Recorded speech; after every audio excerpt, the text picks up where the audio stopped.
ইসরায়েলের প্রতিরক্ষা ভেদ করে হুতির ক্ষেপণাস্ত্র, ঘুম হারাম নেতানিয়াহুর। 899 সেনার মৃত্যু, গাজার যুদ্ধে বিপাকে পড়ছে ইসরায়েলি বাহিনী।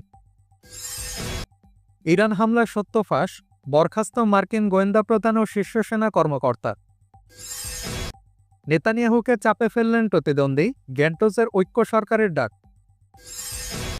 3000 জলপাই গাছ উচ্ছেদ, পশ্চিম তীরে ইসরায়েলের নতুন দখল কৌশল। 1 ইঞ্চিও ছাড়ব না, পতাকা দিবসে রাশিয়াকে হুঁশিয়ারি জেলনেস্কের। এবং করাচিতে ধসে পড়ল র নেটওয়ার্ক, সিটিটির হাতে গ্রেপ্তার 6।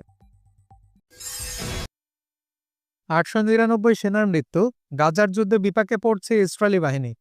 গাজায় হামাস বিরোধী অভিযানের মাঝে চরম বিপত্তি ঘটল ইসরায়েলি সেনাবাহিনী বা আইডিএফ এর এক ইউনিটে। নিজেদেরই বিস্ফোরণে আঘাতে প্রাণ হারালেন প্লাটুন কমান্ডার লেফটেন্যান্ট ওরি গার্লিক। শনিবার আইডিএফ জানায়, দক্ষিণ গাজার খান ইউনিস এলাকায় বিশেষ অভিযানের সময় দুর্ঘটনা ঘটে। কফির ব্রিগেডের শিমশন ব্যাটালিয়নের কমান্ডার ছিলেন ওরি। সেনারা জানিয়েছে, ঘটনাটি বর্তমানে তদন্তাধীন। এ নিয়ে গাজার যুদ্ধে ইসরায়েলি বাহিনীর হতাহতের সংখ্যা আরও বেড়ে গেল। এর আগে গত মাসে একই এলাকায় ভয়াবহ ঘটনা ঘটে। হামাস যোদ্ধাদের হামলার মুখে একটি সাজোয়ার যানে আগুন ধরে যায়। এতে ক্যাপ্টেন আমির সাদ ও সার্জেন্ট ইনন নুরেল নিহত হন। পরে হামাস আরও একটি সাজোয়ার যান টার্গেট করার চেষ্টা করে। আইডিএফ এর সর্বশেষ হিসাব অনুযায়ী গাজায় যুদ্ধ শুরুর পর থেকে এখন পর্যন্ত 899 জন ইসরায়েলি সেনা নিহত হয়েছে। এর মধ্যে কেবল স্থল অভিযানে মারা গেছেন 454 জন, আহত হয়েছেন 6204 জন সেনা। এদের মধ্যে 2876 জন আহত হয়েছেন স্থল অভিযানে। বর্তমানে হাসপাতালে ভর্তি আছেন 166 জন, যার মধ্যে 13 জনের অবস্থা গুরুতর। আইডিএফ আরও জানিয়েছে, যুদ্ধ শুরু হওয়ার পর থেকে শুধু দুর্ঘটনায় মারা গেছেন 74 সেনা। অন্যদিকে এই সপ্তাহের শুরুতে খান ইউনিসে আরও একটা ভয়াবহ সংঘর্ষের খবর দিয়েছে সেনাবাহিনী। মেগানোস করিডোরের কাছে ইসরায়েল একটি ঘাঁটিতে হামলার চেষ্টা চালায় 15 জন ফিলিস্তিনি যোদ্ধা। তারা হঠাৎ করে একটি টানেল থেকে বেরিয়ে এসে সেনাদের উপর হামলা চালায়। এতে 3 ইসরায়েলি সেনা আহত হন। প্রায় 5 থেকে 10 মিনিট স্থায়ী ওই সংঘর্ষে অন্তত 10 জন ফিলিস্তিনি নিহত হয়েছে বলে দাবি করে আইডিএফ। নেতানিয়াহুকে চাপে ফেললেন প্রতিদ্বন্দ্বী, গ্যান্টোসের ঐক্য সরকারের ডাক। ইসরায়েলের রাজনীতিতে ফের বাড়ছে উত্তেজনা। গাজায় আটকে জিম্মিদের মুক্তির জন্য এবার সরাসরি ঐক্যের সরকার গঠনের প্রস্তাব দিলেন প্রধানমন্ত্রী নেতানিয়াহুর প্রধান প্রতিদ্বন্দ্বী ও সাবেক প্রতিরক্ষা মন্ত্রী বেনি গ্যান্টোস। শনিবার এক টেলিভিশন ভাষণে তিনি আহ্বান জানান। গ্যান্টোস বলেন, আমি আজ সেই সব জিম্মিদের হয়ে কথা বলছি যাদের কোনো কণ্ঠ নেই। আমি আজ সেই সব সৈন্যদের জন্য দাঁড়াচ্ছি যাদের আর্তনাদ এই সরকার শোনে না। আমাদের রাষ্ট্রের প্রথম দায়িত্ব হলো, ইহুদি হোক বা না হোক, সব নাগরিকের জীবন রক্ষা করা। তিনি স্পষ্ট করে দেন, বর্তমান সরকারের অতি ডানপন্থী মিত্ররা হামাসের সঙ্গে যে কোনো চুক্তির বিরোধিতা করছে। তাই জিম্মিদের মুক্তি নিশ্চিত করতে হলে জরুরি ভিত্তিতে অস্থায়ী ঐক্যের সরকার দরকার, যাতে ওই শক্তিগুলোকে পাশ কাটানো যায়। উল্লেখ্য, 2023 সালে অক্টোবরে হামাসের আকস্মিক হামলার পর যখন গাজায় যুদ্ধ শুরু হয়, তখন গ্যান্টোস নেতানিয়াহুর সঙ্গে জোটবদ্ধ হয়েছিলেন। কিন্তু যুদ্ধ দীর্ঘায়িত হওয়া জিম্মি সংকটের নিরসনে ব্যর্থতা এবং চরমপন্থীদের চাপের কারণে তিনি এখন বিকল্প পথ খুঁজছেন। গ্যান্টোস আরও আহ্বান জানিয়েছেন, বিরোধী নেতা ইয়ার লাপিদ ও আভিগদর লিবারম্যানকে যদি তারা আগে নেতানিয়াহুর নেতৃত্বাধীন সরকারে যোগদানে অনীহা প্রকাশ করেছিলেন। এদিকে নেতানিয়াহুর জোট সরকারও টালমাটাল। সেনাবাহিনীতেও ধর্মীয় শিক্ষার্থীদের ভর্তি বাধ্যতামূলক করার আইনের বিরোধিতা করছে অতিগুড়া ইহুদি দলগুলো। ফলে সংসদের গ্রীষ্মকালীন ছুটি শেষে সরকার ভেঙে পড়ার সম্ভাবনা উড়িয়ে দেওয়া যাচ্ছে না। 1 ইঞ্চিও ছাড়ব না, পতাকা দিবসে রাশিয়াকে হুঁশিয়ারি জেলনেস্কির। ইউক্রেনের পতাকা দিবসে ফের কড়া বার্তা দিলেন প্রেসিডেন্ট ভলোদিমির জেলনেস্কি। রাশিয়ার সঙ্গে দীর্ঘযুদ্ধের মাঝেই তিনি সাফ জানিয়ে দিলেন, ইউক্রেনের ভূখণ্ড নিয়ে কোনো ধরনের আপোষ হবে না। দেশের 1 ইঞ্চি মাটিও রাশিয়ার হাতে তুলে দেওয়া হবে না। শনিবার রাজধানী কিয়েভে 1 মিনিটের নীরবতার মধ্য দিয়ে পতাকা দিবসের আনুষ্ঠানিকতা শুরু হয়। ঘণ্টা বাজিয়ে হাজারো নিহত ইউক্রেনীয় সেনা স্মরণে দাঁড়িয়ে থাকেন উপস্থিত সবাই। এরপর অর্কেস্ট্রা সুরের সঙ্গে উত্তোলন করা হয় ইউক্রেনের জাতীয় পতাকা। জেলনেস্কি আবেগঘন কণ্ঠে বলেন, দখলকৃত এলাকাগুলোতে এই পতাকার উপস্থিতি মানে শক্তির প্রতীক। সেখানে প্রতিটি নাগরিকের হাতে পতাকা থাকার অর্থ হলো, আমরা কখনোই দখলদারদের হাতে আমাদের ভূমি তুলে দেব না। এই পতাকা আমাদের শহীদ সেনার অসংখ্য সাধারণ মানুষের রক্ত, আত্মত্যাগ ও গৌরবের প্রতীক। অনুষ্ঠানে অংশ নেন দেশটির শীর্ষ সামরিক কর্মকর্তারাও। তারা জাতীয় পতাকার প্রতি শ্রদ্ধা নিবেদন করেন এবং শহীদদের স্মৃতির প্রতি সম্মান জানান। জেলনেস্কি তার বক্তব্যে আরও বলেন, জাতীয় পতাকা কেবল একটি কাপড়ের টুকরো নয়, এটি আমাদের স্বাধীনতার প্রতীক। এই পতাকার নিচে ইউক্রেনের ভবিষ্যৎ গড়ে উঠবে এবং এই পতাকার ছায়াতেই ইউক্রেনের জয় নিশ্চিত হবে। খবর পড়ছি আমি ফজলে রাব্বি। ইসরায়েলের প্রতিরক্ষা ভেদ করে হুতির ক্ষেপণাস্ত্র, ঘুম হারাম নেতানিয়াহুর। হুতিদের নতুন ক্ষেপণাস্ত্রে কপালে চিন্তার ভাঁজ পড়েছে ইসরায়েলের। ইয়েমেন থেকে ছোড়া এই ক্ষেপণাস্ত্র সরাসরি ইসরায়েলের আকাশ প্রতিরক্ষা ব্যবস্থাকে পাশ কাটিয়ে তেল আবিবের কাছাকাছি গিয়ে পড়েছে। ফলে এবার জরুরি ভিত্তিতে ক্ষেপণাস্ত্রটি নিয়ে পরীক্ষা নিরীক্ষা শুরু করেছে ইসরায়েলি বিমান বাহিনী। শনিবার স্থানীয় সময় ইসরায়েল অন্যতম শীর্ষ পত্রিকা ইয়দিয়ত আহরনতের অনলাইন সংস্করণ ওয়াইনেট নিউজে খবর প্রকাশ করেছে। প্রতিবেদনে বলা হয়, শুক্রবার ইয়েমেন থেকে ছোড়া ক্ষেপণাস্ত্র তেল আবিবের কাছাকাছি গিয়ে অবতরণ করে। এখন সেটির গঠন, ক্ষমতা ও কার্যকারিতা নিয়ে গভীর অনুসন্ধান চালাচ্ছে ইসরায়েলি বিশেষজ্ঞরা। সবচেয়ে বড় প্রশ্ন উঠেছে, ক্ষেপণাস্ত্রটিতে কি ক্লাস্টার গোলাবারুদ ছিল? যদি থাকে, তবে তা ইসরায়েলের জন্য ভয়াবহ হুমকি হয়ে দাঁড়াতে পারে। স্থানীয় গণমাধ্যমে প্রকাশিত এক ভিডিওতে দেখা গেছে মাঝাকাশি ক্ষেপণাস্ত্রটি টুকরো টুকরো হয়ে যাচ্ছে। ইসরায়েলি কর্মকর্তারা জানিয়েছেন, ফুটেজে দেখা প্রজেক্টেল আসলে ইয়েমেনে হুতিদের পাঠানো অস্ত্র হতে পারে। তবে এখনও ভিডিওটির সত্যতা যাচাই করছে সরকার। ইয়েমেনি হুতি বাহিনী এরই মধ্যে ঘোষণা দিয়েছে তারা ইসরায়েলের উপর আরও বড় ধরনের হামলা চালাবে। লক্ষ্যবস্তু হিসেবে তারা বেছে নিয়েছে বেন গুরিয়ন আন্তর্জাতিক বিমানবন্দর, তেল আবিবের একটি সামরিক ঘাঁটি এবং তেল আবিব থেকে প্রায় 50 কিলোমিটার দূরে অবস্থিত আশকেলন শহরের সংবেদনশীল স্থাপনাগুলো।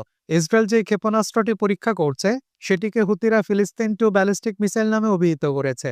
আর এই নতুন মিসাইলের ক্ষমতা এখন ইসরায়েলের প্রতিরক্ষা ব্যবস্থাকে বড় চ্যালেঞ্জের মুখে ফেলেছে। করাচিতে ধসে পড়ল র নেটওয়ার্ক, সিটিডির হাতে গ্রেপ্তার 6। করাচিতে সিটিডির বড় অভিযান। পাকিস্তানের কাউন্টার টেররিজম ডিপার্টমেন্ট সিটিডি ভারতের গোয়েন্দা সংস্থা র এর সঙ্গে যুক্ত একটি সন্ত্রাসী নেটওয়ার্ক ভেঙে দিয়েছে। শনিবার সিটিডি ঘোষণা করেছে 6 জন সন্দেহভাজনকে গ্রেপ্তার করা হয়েছে, যারা র এর সঙ্গে সরাসরি যোগাযোগ ছিল।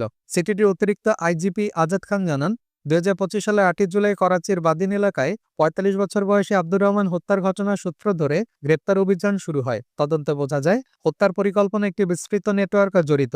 নেটওয়ার্কটি পরিচালনা করছিলেন বিদেশে অবস্থানরত র হ্যান্ডলার সঞ্জয় সজীব কুমার, যিনি ফৌজি নামেও পরিচিত। গ্রেপ্তারকৃতদের মধ্যে সালমানের নেতৃত্ব উমায়ের সাজাদ, ওবায়েত শাকিল, আরসালান ও তালহা ছিলেন। তারা 13 মে থেকে নিহত ব্যক্তির ওপর নজরদারি চালাচ্ছিল, হত্যার পরিকল্পনা তৈরি করেছিল এবং মাতলিতে হামলা চালিয়েছে 18 মে। এ অভিযান চালাতে নেটওয়ার্কটি উপসাগরীয় রাষ্ট্র থেকে অর্থায়ন পেয়েছিল, যা ব্যাংক চ্যানেল ও স্থানান্তরের মাধ্যমে পাঠানো হয়েছিল। তদন্তে পাওয়া প্রমাণ অনুযায়ী গ্রেপ্তারকৃতদের কাছ থেকে 9 মিলিমিটার ও 30 বোর পিস্তল, মোবাইল ফোন এবং একটি মোটরসাইকেল জব্দ করা হয়েছে। আজাদ খান জানিয়েছে, নেটওয়ার্কটি শুধু হত্যার নির্দেশই হয়নি, বরং একটি নিষিদ্ধ বিচ্ছিন্নতাবাদী সংগঠনকেও প্রক্সি হিসেবে ব্যবহার করেছে। তিনি আরও যোগ করেন, এই ধরনের সন্ত্রাসী কর্মকাণ্ড রাষ্ট্রীয় পৃষ্ঠপোষকতায় পরিচালিত সন্ত্রাসবাদের মধ্যেই পড়ে। পাকিস্তান বিষয়টি আন্তর্জাতিক ফোরামে উত্থাপন করবে। সন্দেহভাজনরা স্বীকার করেছে তারা ভারতের গোয়েন্দা এজেন্ট হিসেবে কাজ করছিল। তদন্ত এখনো চলছে এবং আরও গ্রেপ্তার হতে পারে। ইরান হামলা সত্য ফাঁস, বরখাস্ত মার্কিন গোয়েন্দা প্রধান ও শীর্ষ সেনা কর্মকর্তা। ইরান ইসরায়েল সংঘাতের পেছনে মার্কিন সামরিক অভিযানের সত্য ফাঁস হতে বড় ধরনের পদক্ষেপ নিল ট্রাম্প প্রশাসন। গোপন তথ্য ফাঁসের অভিযোগে মার্কিন প্রতিরক্ষা গোয়েন্দা সংস্থা ডিআইএ এর প্রধানকে বরখাস্ত করা হয়। শুধু তাই নয়, একই সঙ্গে চাকরি হারিয়েছেন আরও 2 জ্যেষ্ঠ সামরিক কমান্ডার। ঘটনার সূত্রপাত 2025 সালের জুনে, আর যখন ইরান ইসরায়েল সংঘাতের উত্তেজনার মধ্যে মার্কিন বিমান বাহিনী চালায় এক গোপন অভিযান অপারেশন মিডনাইট হ্যামার। লক্ষ্যবস্তু ছিল ইরানের ফোর্দো নাতানজ ইস্পাহান শহরে গুরুত্বপূর্ণ পারমাণবিক স্থাপনা। প্রথমে ওয়াশিংটন দাবি করে হামলা ইরানের পরমাণু কর্মসূচি পুরোপুরি ধ্বংস হয়ে গেছে, কিন্তু বাস্তবে ছবিটা অন্যরকম। ডিআইয়ের একটি গোপন প্রতিবেদনে জানানো হয়, হামলায় বড় ধরনের ক্ষতি হলো ইরান দ্রুততা কাটিয়ে উঠতে পারবে। মাত্র কয়েক মাসে পিছিয়ে গেছে তাদের কর্মসূচি। এই তথ্য ফাঁস হতে হোয়াইট হাউসের চরম অস্বস্তি ছড়িয়ে পড়ে, কারণ প্রেসিডেন্ট ডোনাল্ড ট্রাম্প এবং ইসরায়েলের প্রধানমন্ত্রী বেঞ্জামিন নেতানিয়াহু দুজনই বারবার দাবি করেছিলেন ইরানের পারমাণবিক কর্মসূচি কার্যত নিশ্চিহ্ন। অথচ নিজ দেশের গোয়েন্দা প্রতিবেদনে উঠে এলো ভিন্ন সত্য। এই বিব্রতকর পরিস্থিতি সামলাতে গিয়ে প্রতিরক্ষামন্ত্রী পিট হেগসেত সরাসরি ব্যবস্থা নেন। 22 আগস্টে তার নির্দেশে বরখাস্ত করা হয় ডিআইএ প্রধানকে। পাশাপাশি পদচ্যুত হয়েছেন মার্কিন নৌবাহিনীর রিজার্ভ বাহিনীর প্রধান এবং নৌবাহিনীর বিশেষ যুদ্ধ কমান্ডের প্রধানও। নাম প্রকাশ অনিচ্ছুক এক মার্কিন প্রতিরক্ষা কর্মকর্তা সংবাদ সংস্থা এএফপিকে বিষয়টি নিশ্চিত করেছেন। বিশ্লেষকদের মতে, ইরানের বিরুদ্ধে মার্কিন অভিযানের সাফল্য নিয়ে ভিন্ন মত সামনে আসায় ওয়াশিংটন অভ্যন্তরে নতুন করে টানাপোড়েন শুরু হয়েছে। 3000 জলপাই গাছ উচ্ছেদ, পশ্চিম তীরে ইসরায়েলের নতুন দখল কৌশল।